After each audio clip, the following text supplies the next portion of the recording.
చలో అసెంబ్లీ కార్యక్రమాన్ని ప్రభుత్వం ఎక్కడికక్కడ నిరోధించడంపై అటు ఓయూలో విద్యార్థులపై అణచివేతకు నిరసనగా ఓయూ విద్యార్థులు సీఎం క్యాంపు ఆఫీసు ముట్టడికి ప్రయత్నించారు.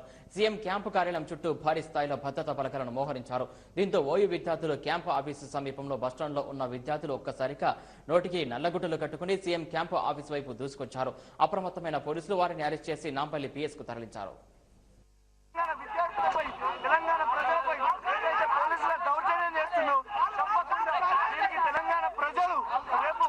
ముఖ్యమంత్రి కిరణ్ కుమార్ రెడ్డికి గుణపాఠం చెప్తారు.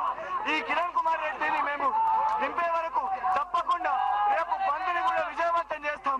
ఉస్మానియా యూనివర్సిటీ ప్రజల మీద, తెలంగాణ ప్రజల మీద, ఉస్మానియా యూనివర్సిటీ విద్యార్థుల మీద అయితే ఈ రోజు పోలీస్ దమనకాండ చేస్తుందో తప్పకుండా రేపు తెలంగాణ ప్రజలందరి కాంగ్రెస్ ప్రభుత్వానికి గుణపాఠం చెప్తామని హెచ్చరిక ఓయూ జేఏసీ టీఎస్జేఎస్ గా హెచ్చరిక చేస్తుంది. రాష్ట్రంలో విద్యా సంబరాలను అంబరానంటి రీతిలో నిర్వహించారు. ప్రభుత్వ అనుబంధ విద్యా సంస్థల్లో ఈ ఏడాది ఫలితాలు కూడా అలానే వచ్చాయి.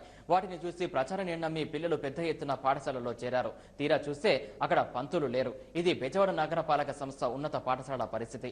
పిల్లలుండి పంతులు లేక అవసరపడుతున్నారు.